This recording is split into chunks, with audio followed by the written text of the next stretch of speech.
Hi, everybody. Glenn Schuyler here. And today's date is November the 11th, 2025.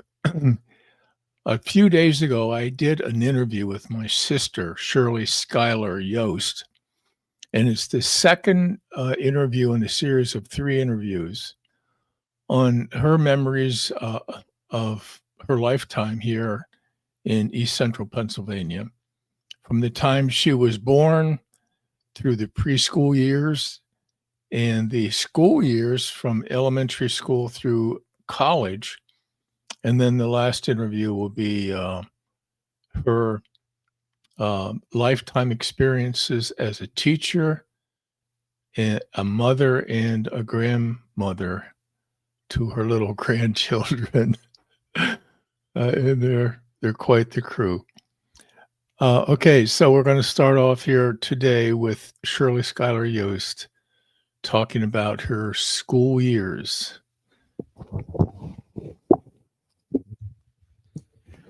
Okay, folks, today's date is November the 9th, 2025, and we're at Oak Glen Rehabilitation Facility, Nursing Facility in Lewisburg, Pennsylvania. And this is for round two of my interview with my dear sister, Shirley Schuyler Yost, who is a resident here. Now, last week we talked about the preschool years from 1946 to 1952. And today we're going to talk a little about some of the school experiences that my sister had growing up on County Line Road near Turbitville. And we started at the Limestone Township Consolidated School. Is that what it was called, Shirley? I think so. Yeah, Limestone Township Consolidated School down on California Road on the way to Limestoneville. And that's where you started school back in 1952. What do you remember do you remember anything about those first couple years, like some of your first memories? I remember a few things from being in Mrs. Murray's first grade class. I understand I was in her last class before she retired, and then Dad reminded us that she had been his teacher at some point. Oh my goodness. Really? At some point, yeah. At that one-room schoolhouse up on Cotner Road? No, at where we went, I thought. No, that would have been, Dad went to a one-room schoolhouse up where Nellie Hoy used to live. That's right. That's where he went to school. He used to walk up there and walk home. It was about almost a mile walk. So she must have taught up there first and then went down to the Limestone I guess so, yeah. Yeah.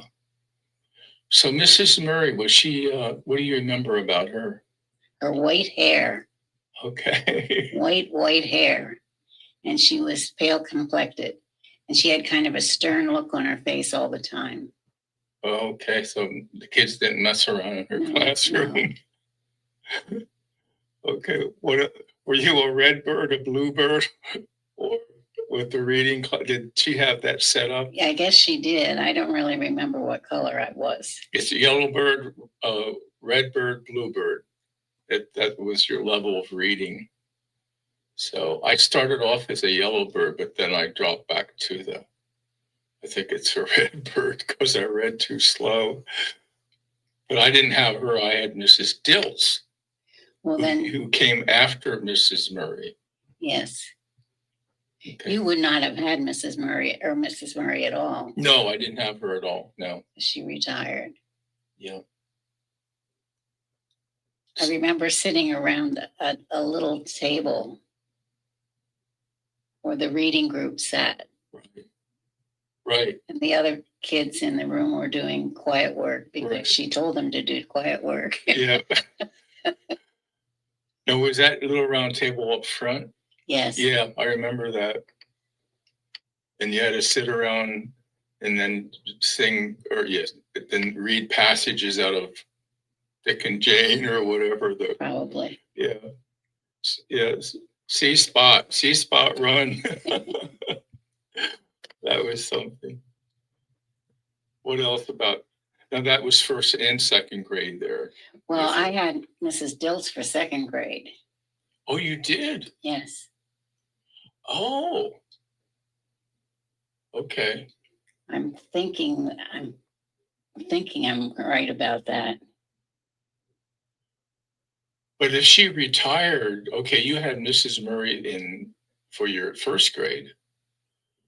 And then did Mrs. Dilts come back for a while? Or did she? Oh, no, she would have started when you were in second. That's right. Yeah. That's right. First and second grade in the same room. So you had Mrs. Murray when you were in first grade.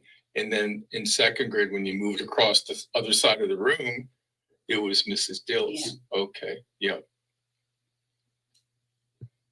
She was a nice teacher. She was young, fairly short hair, short dark hair. Yeah. Attractive. Yeah. She was nice. Any memories with her? I just remember when Mr. Workman used to come in on music day and hand out the instruments. And everybody played the sticks. And if you were special, you got to play the triangle. Oh. And something else, I don't remember. But mostly everybody just kept rhythm with the sticks. Okay. Did Mrs. Gestalter come in at all? She did, but when we were older. Yeah. Like fifth and sixth grade. Sixth, yeah. Yeah. She was the vocal teacher. Yes. Right. I can remember her leaning down to listen to me sing once. Like she'd lean over to hear us sing. And she says, "You have a good voice." I kind of rolled my eyes like, really? Are you serious? Okay. What about some of the friends that you made in first and second grade? I remember Bonnie Yoder was a friend in first and second grade, and then they moved, I think, in third grade. What about Ruth Ann? The folks that had the store there on Route 54. Joanne Cochran. Joanne Cochran. Yeah. Did she go there too? She was a year older. Okay. Okay. She must have gone there. I don't really remember her there at the school.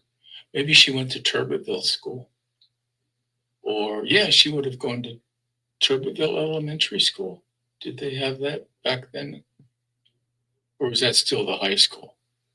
I think that would have still been the high school in 50. They had 52. other little elementary schools scattered around. So Ruth Ann Cochran was your friend. I know she was one of your close friends. Yes, she was. Well, Mom and Dad were friends with her parents. She was my first friend because we used to visit each other, the families. Right. And so Joanne and I would play together. And her mother lived to be, 106? I think 108. Oh, my goodness. I know she died not too long ago. Right. Just a few years ago. Yeah, I can remember going over to their place where they had the store. And yeah, I don't have a lot of memories, but I do remember going there. So Bonnie Yoder was your first buddy down at Limestone. Now, do you know who I mean by Bonnie Yoder? Not sure, no. Okay. Did she go on to high school? They moved to the Danville district. Oh, okay. No. So I don't remember. But Sarah was my friend also. Sarah and Nina Craig and Linda Smith and Ruth Ulrich. Wow, those are warrior run names. Yeah. Ulrich, yeah. Craig, yep. I don't see too much of Sarah Biddle Kowalski these days. She's still around. Like on occasion, I'll see her drive down the Ottawa Road, you know. But you have, and I'll put this on. I'll include this with the interview. The thing that you did with the commemoration. Oh yeah. Back in 2016 Yes. with the limestone rededication of the site. That was pretty neat. That was Dale's memorial. Dale Deal. Yeah.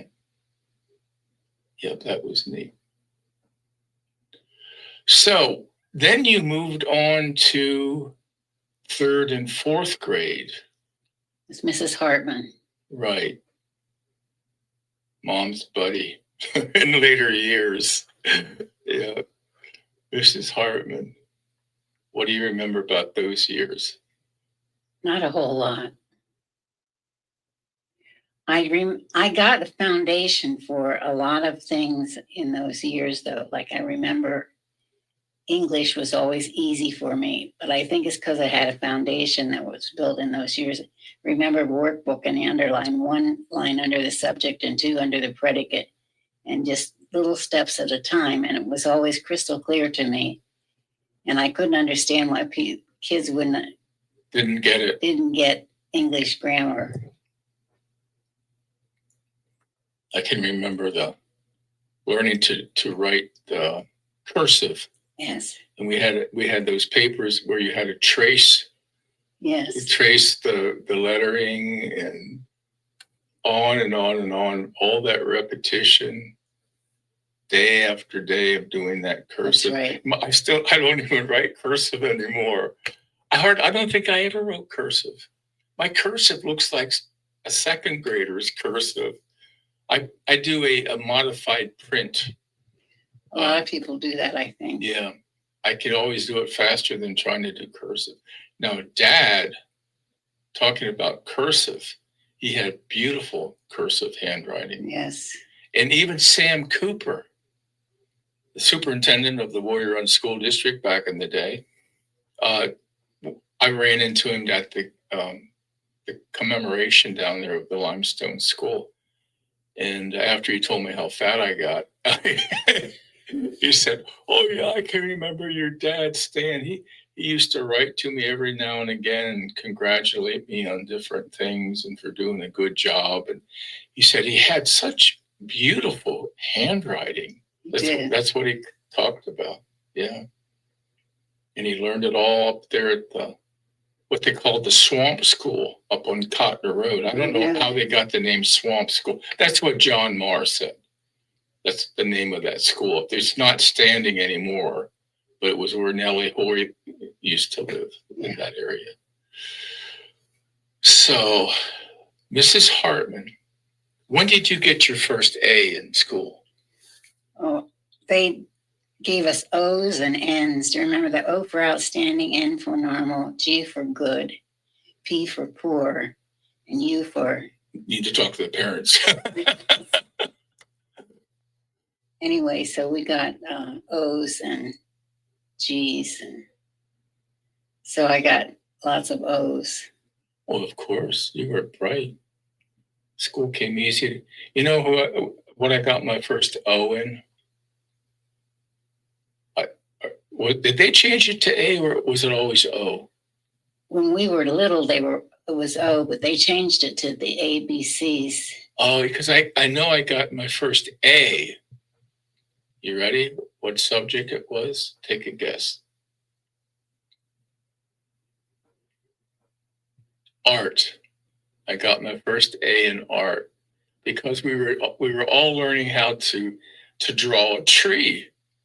And you know how kids would draw the lollipop tree, a stick and then a lollipop on top of it. And I was the first one that actually drew the branches and the leaves. And Mrs. Hartman was so impressed. She gave me an A for art. So, yeah, that was my first A. That's kind of a neat little thing to remember. Yeah, yeah. We had an art teacher who came into the school at some point. Mr. Tomlinson, I think his name was. Okay. And I remember he showed us how to draw trees with leaves. Okay. You know, you actually used, you didn't outline leaves or anything like that, but you kind of made these little Sketchy marks. sketchy marks.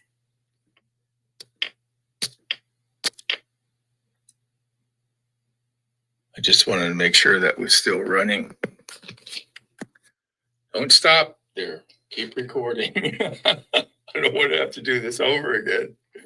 So yeah, Mrs. Hartman, she was the first teacher that smacked my mouth. Did She you? actually smacked my mouth, not hard, but it was at the end of the day, and we all had to sit quietly while waiting on the bus to come, right? And all the kids are dressed, and I have this little toy airplane, a little tiny, like a cracker box airplane, and I'm going, I'm making airplane sounds, and she comes up behind me and boom, across the cheek, and I was so hurt by that. I thought, why did you do that? You were my favorite teacher. I think she did something similar to Marilyn. In Maryland, and she always kind of held a grudge. Oh, yes, about she did. Yeah. Yes, she never liked her. Yeah, yeah. And one time, another time she kind of corrected me. We had a lesson that day on silk, what the fabric silk was like. And Teresa Appleman, Sue Appleman, was wearing something that was made out of silk. And so we were leaving for the day, and I'm behind her, and I reached out and touched her silk garment. And Mrs. Hartman grabbed my hand like, you don't grab at women's clothing or whatever. I was just trying to, show that I knew that was silk and whatever. So, but yeah, she could be a little stern, but I liked her as a teacher.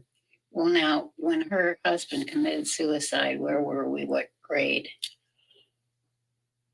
I'm thinking I was in 4th grade. You would have been in 6th grade. Yeah, I wasn't in her classroom at the time. Yeah. I think it was 4th grade. I can remember the boys talking about Charlie. That was his name, Charlie Hartman. Yeah. And she was out for a while. I think there was a substitute that came in. I don't know. And yeah, she drove this 1958 Chevrolet. Yeah, and they found Charlie in the barn. I remember that. And I'm not sure what the causes were, why he did it, but yeah, it was a sad thing. Yeah. So, anything else about 3rd and 4th grade? They must have gone rather smoothly because I don't really remember any incidents. Now let's move on to George Strauss. Okay, 5th and 6th grade. Yes. You know who George always reminded me of? If he would have had a beard and a little bit longer hair. Abraham Lincoln. Abe Lincoln. Yeah. Abe Lincoln. Go ahead, talk about George Strauss, what you remember. Well, he always seemed very busy because he was responsible for that building and the heat and keeping it running. Plus he only had, he had 2 grades in one room,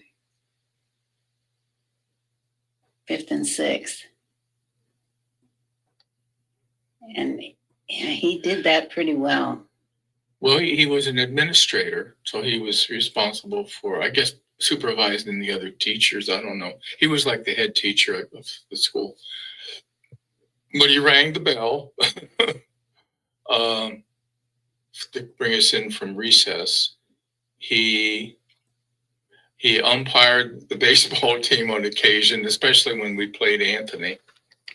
That was a big big doings. Yes, it was. Tell us about your memories of that. Anthony has ants in their pants. Oh, is that the saying? Yeah, Okay, Anthony, they're cheaters too. they have ants in their pants. Then they'd say we have lime in our toes or something. We're talking about in the spring of the year, during the month of May, we had a Friday baseball game with Anthony Township School. What the heck is that noise? It's my clock. Oh, I was wondering what that was. It's done now. Yeah, we had a baseball game on Friday afternoons with the Anthony School in exchange.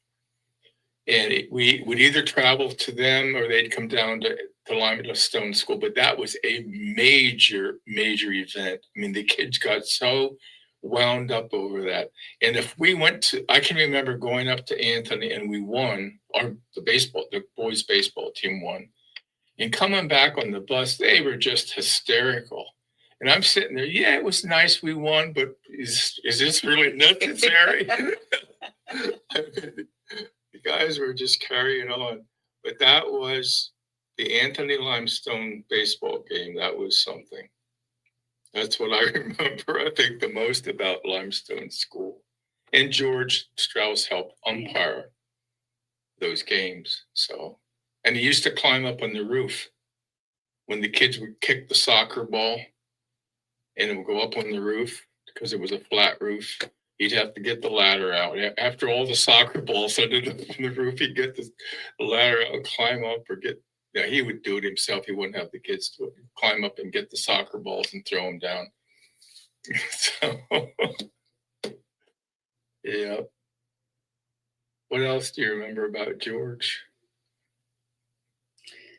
Well, we had some ancient history. Right. I know what you're going to say. Go ahead. And we would take turns reading from the book, from the textbook. And there was a leader in ancient history. I don't know whether he was for the Romans or where his origin was. His name was spelled Xerxes. And Mr. Strauss pronounced it Xerx. Xerx. It was pronounced Xerxes or something. And when we went to 7th grade, and I think it was Dennis Smith was reading, and he said Xerx. And I don't think the kids would have been that savvy to know what a mistake it was, but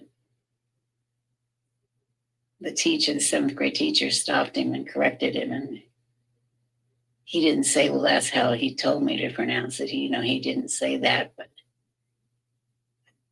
how would you know how to pronounce a word like that? So what boy did you have a crush on back in those early days? Oh, Billy Ennerline. Oh, you weren't the only one. Ed Cole's sister, what was her name? Peggy. Peggy Cole had a big crush on him.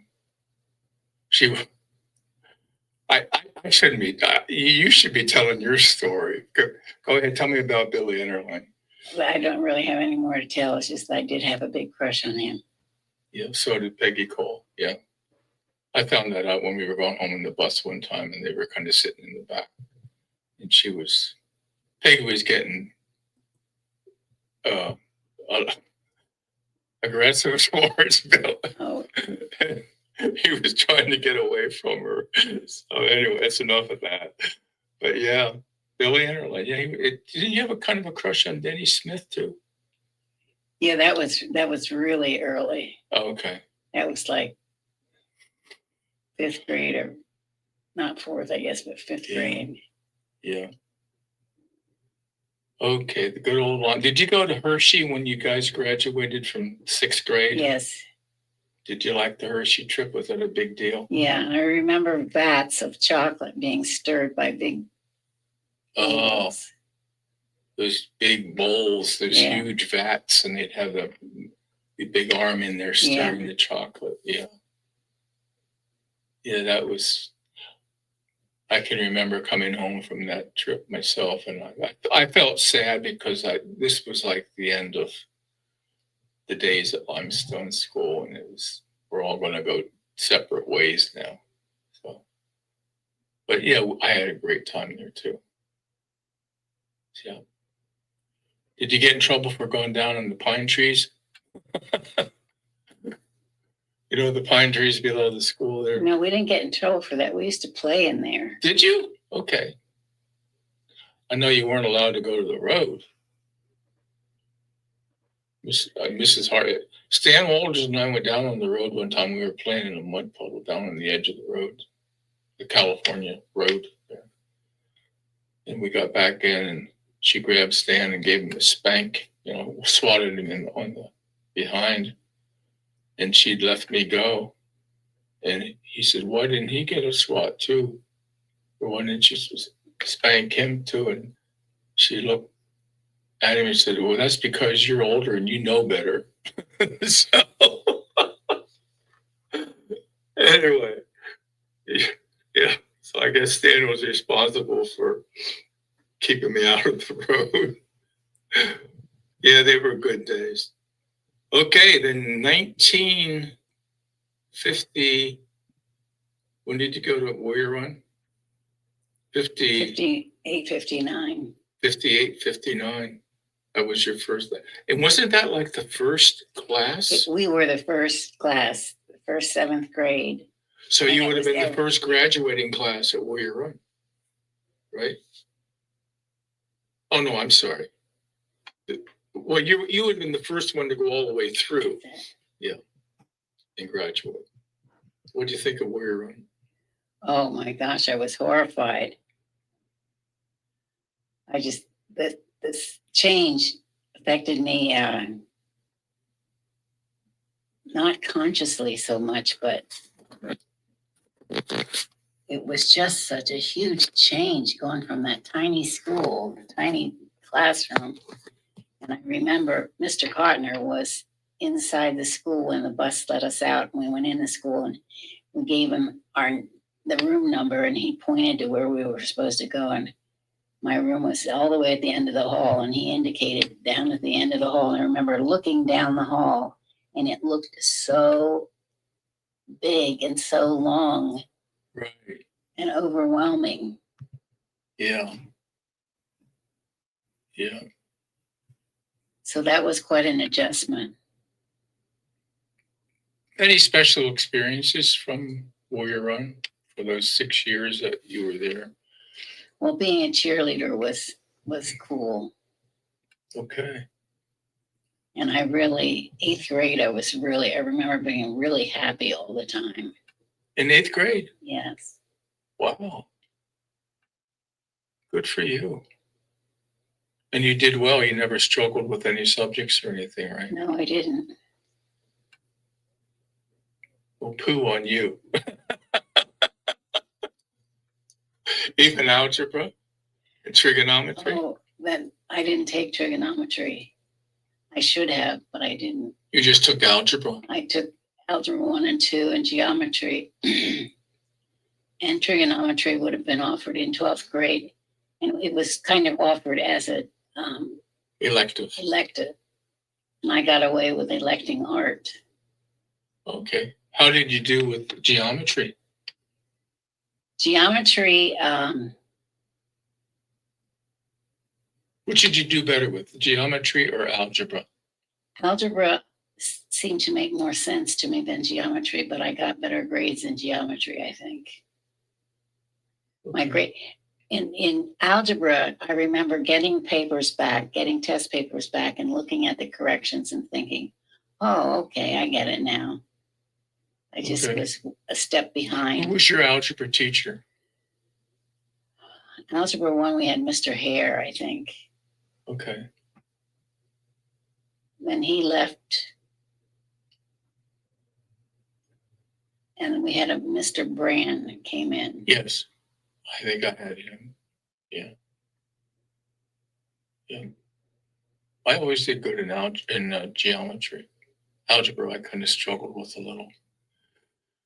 I guess I'm not an abstract thinker. I don't know. Okay. Any others? You like cheerleading? That was a nice experience for you. Very nice experience for me. Okay. Any special friends at Warrior Run? Well, we got thrown in with Watsontown kids, so that was a big deal. The Watsontown and the Turbeville kids, Yeah. the mix. On November 22nd, 1963, you would have been a senior. Yes, in typing class. You were okay, tell us about that day. I'm sure you know what I'm talking about. Yes. We were in typing class. We had typing as an elective for seniors. And Mr. Wolf came on the intercom and told us that President Kennedy had been shot. And he kind of, I don't know whether he left the intercom on. He may have. Yeah, he did. So that we would know what was happening. But that was a shock. It was. And then finally he died, I think at 1 o'clock or so, around there. Yeah, that's when they made the announcement. Yeah. What was it like coming home that day? Somber. Isn't that something? I don't ever remember talking to you about it or Linda. I wasn't much of a communicator back then, but that was one of the saddest days of my life. I mean, as far as a deep sadness. I didn't feel that. No, maybe I did feel sadness. I was memorizing his speeches. Were you? Yeah. And we had that record by Van Meter. Yes. And it was a spoof on JFK. Yeah. He imitated him. And we went to Berwick one time. We took the record along and played it. People were laughing, having fun. Uncle Keith didn't think too much of it, though. I don't think you should be making fun of the president of the United States like that or something. And he was a Republican too. So anyway. Well, he was a Democrat until a certain point, and then he converted. I didn't know that. Yeah. Okay. So it was kind of a breakaway from his brothers. Right. Oh, and Dad and him used to go at it too. Yeah. Arguing and carrying on. Yep, that was a sad day. So then you graduated Warrior Run and you went to Bloomsburg State College. Happiest days of my life. You said that before. It was. You said that was some of the happiest years of your life. Yes. For those 4 years at Bloomsburg. And I asked you at one time, I said, well, didn't it come hard? Didn't the work come? Oh, no. It came easy to me. If I had to kick you. If I had actually studied, I could have had a 4.0, I think. Well, okay. No, I won't ask you what your ACUM was. Well, you did all right. Yeah. Unless you want to share it, you don't have to. I think I had like a 2.8 or something, which was ridiculous for what I could have had if I had actually studied. Now, did you live in a dorm for a while? I lived in a house the first year. Right down the hill there. As you turn the corner, as you go up toward Carver Hall, and you turn the corner to the right, and then you have to make a left. And as you made the left, there was a house right there across the street. There were 2 houses, I think, and I think it was the second house. Huge house. And that's where you stayed. You and Annie Cole or Ann Hill. No. Oh, she wasn't with you. She was in the dorm. Okay. But she was assigned as my big sister. Oh. And she picked me because she had met Ed from Turbeville by then. So she saw Turbeville by my name, so she chose me as the big sister. Okay. So she was responsible for keeping you in line. Yes. Which she didn't do a very good job of. She didn't do a very good job. So you were there for 4 years or 3 years because you did student teaching. Your senior year, right? I was in the dorm, yeah. You were in the house for just that 1 year. Oh, for your freshman year? Yes. Okay. And then the dorm. Well, actually, senior year, half the year is student teaching, and the other half is dorm life or apartment life. I guess I was in an apartment, yeah. Share your most memorable experience at Bloomsburg. Oh gosh.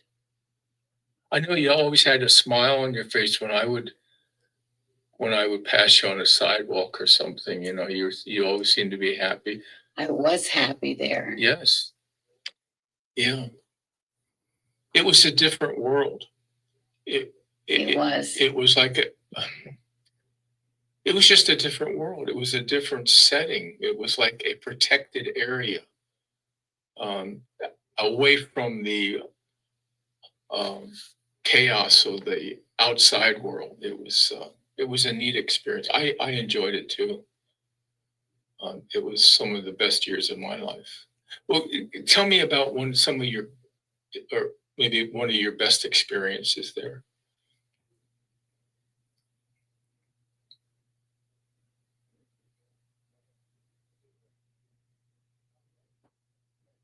I don't know whether I can find it in this particular experience. I remember maybe walking home from class back to the house, and I was up by myself on the sidewalk and just kind of walking jauntily along. Okay. And smiling, probably. Just in a good mood and glad to go back to the house and carry on with the girls in the house and cook supper and all that stuff. No, we didn't do that in freshman house. You didn't? No, we ate at the Cat Commons. Oh, okay. Yeah. And that was neat. That was neat because you were there at the time when the girls had to dress up, the guys had to put a coat and tie on, and when you'd meet in the lobby area, yes. and you'd find 8 people to sit at the table, yeah. and you'd learn to communicate and share stories. Yes. That really was. That was one of my better experiences too, of doing that. And then they did away with it, and people would walk in their flip flops and shorts. It just, in my mind, it took something away from that experience. It really did. Yeah. Who was your favorite instructor? Or don't you remember? Monsieur Albert, French teacher, yeah. Yeah, I liked him. Okay. All right, Shirley. They were good times for you. Yes, very good times. I think I'm going to bring this to a close because it's 5:15 already. Okay. And you're late for supper. I'll wheel you over there. Thank you very much, Shirley.